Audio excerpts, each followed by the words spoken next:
Magandang araw sa inyong lahat mga palangga. Welcome back to my channel, The MJ's Vlog. Thank you so much mga team abroad, team Pilipinas, team seniors, team bahay. Magandang araw sa inyong lahat. Hello! So, ito si Maine, nandyan lang, steady lang siya sa Itbulaga. Huwag nyo nang paniwalaan na nagsama yung si Kong at saka si Maine. Walang katotohanan yun. Alam nyo, palabas lang yan ng EB. Ganon. Sa loob ng EB may mga kababalaghan dyan. Pero, ang katotohanan, may asawa na yan sa totoong buhay at may anak na sila ni Alden Richards. So, ito ngayon si Alden, masyadong busy. Co-producer siya ng concert ng parokya ni Edgar. Kailan lang nanood siya. Syempre, sa siyang producer. Tapos, di ba may pinakita na nag-extra siya bilang director. O may video 'yun. Naman, 'di ba, director na rin siya. Producer, may-ari ng kumpanya. So nandiyan na sa kanya lahat. Tapos sasabihin single, huwag kayong maniwala doon na single siya. Tapos sasabihin malungkot siya dahil wala siyang anak at manatiling single. Huwag kayong maniwala doon, showbiz lang yun. Palabas lang din niya yun. Tsaka may naniniwala pa, di ba nag-comment sa atin na kahit daw si Alden nagsasabi na kinasal na daw si Maine, kinocongratulate si Maine kay Kong, yung nagpakasal silang dalawa. Wag niyo lang paniwalaan yun, showbiz lang yun. Kailangan nilang gagawin yun. Kasi nga, syempre, para pagtakpan yung kanilang totoong buhay. Kasi hindi pa nila panahon ngayon na ilalabas nila yung katotohanang buhay ni Alden. Pero yung mga BFF ni Alden, alam nila yun.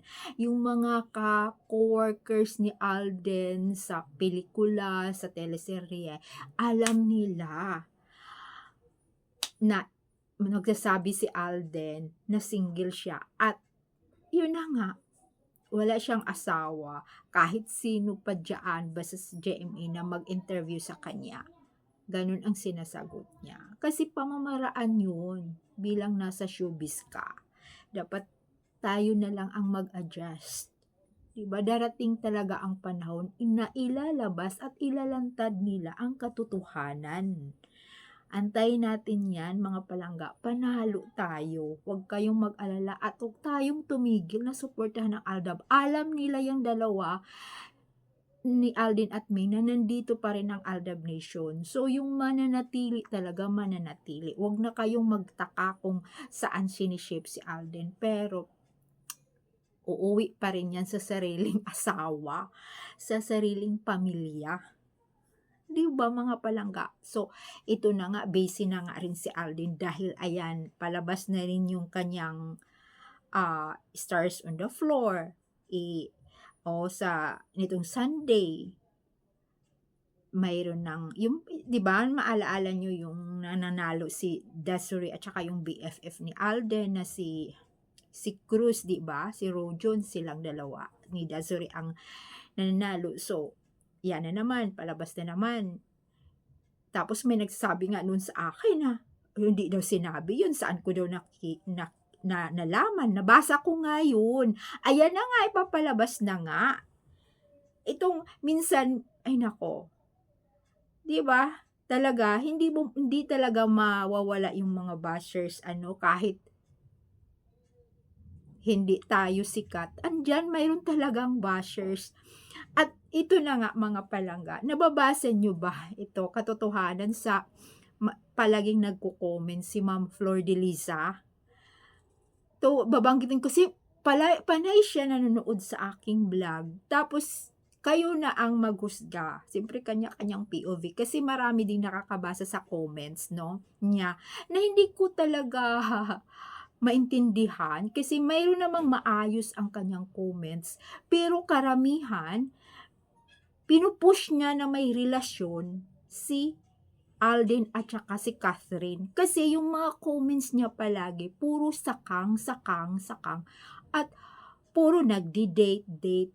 Yun at kinasal na, nagbigay na gano'n. Mga palangga kung yung mga nagbabasa ng mga comments diyan, nababasa niyo ba yung comments ni Ma'am Flor de Liza? Na pinu-push niya na may relasyon si Alden at saka si Catherine? Puro siya sakang-sakang. Nababasa niyo 'yan kasi may mga sumasagot din doon na sinasagot nila si Ma'am Flor de Liza. Kaya nga hindi ko maintindihan kasi minsan hindi ko rin yung mga comments niya nagkakabaliktaran din tapos binabash pa nga niya ako. So, hindi ko alam at nagagalit siya kay Alden at nagagalit siya kay Maine. Di ko siya maano kung saan siya kumakampi.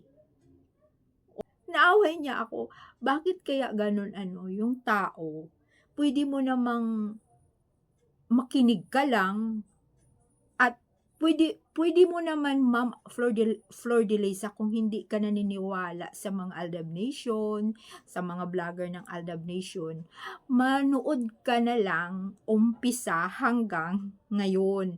Umpisahan mo na lang yung mga vlogs ko panoorin hanggang ngayon. 'Di ba kung talagang Aldab Nation ka, pero hindi naman gano'n ang totoong Aldab Nation, 'di ba mga palangga? Kasi tingnan mo yung mga katotohanang Aldab Nation, maganda yung mga comments nila. Kaya thank you so much yung mga nagtitiwala, yung mga nakakasubaybay ng Aldab simula umpisa hanggang ngayon at lahat mas magaling pa yung mga palangga natin, yung mga totoong Aldab Nation na alam nila. Alam na alam, ako nga yung iba nakalimutan ko, pero yung mga magagaling at mga totoong Aldab Nation, alam nila ang istorya simula't sapul, simula hanggang ngayon alam nila. Di ba mga palangga? Oh, tapos sabihin na naman ng may pumapasok sa atin, walang anak. Oh, 'di ba? Isa yung mga katotohanan na Aldab Nation, alam na alam kasi siyempre katotohanan. 'Di ba mga palangga? Kaya thank you so much sa mga ang gagaling talaga na mga fans. Thank you so much sa inyong lahat mga palangga. Tuloy-tuloy pa rin ang ating paghanga sa ating mahal na Aldab. Thank you so much. Bye.